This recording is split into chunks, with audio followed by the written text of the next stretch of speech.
এ আমার সাহাবীরা শুনো, তোমরা যদি রহমতের নজর দিয়ে তোমাদের মা বাবার দিকে একবার নজর করো, আমার আল্লাহ তোমাদের আমল নামায় কবুল হয়েছে ওই রকম হজের সওয়াব দান করবে।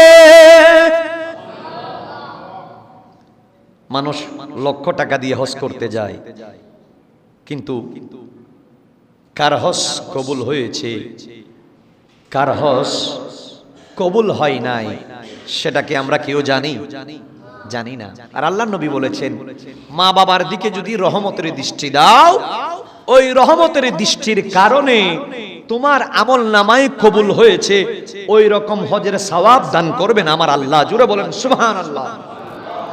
সাহাবায়ে কেরাম জিজ্ঞেস করলেন, ইয়া রাসূলুল্লাহ, আমরা যদি দৈনিক প্রত্যেক দিন যদি রহমতের নজর দিয়ে মা বাবার দিকে 100 বার তাকাই, আল্লাহ কি আমাদেরকে 100টা হজের সওয়াব দিবে?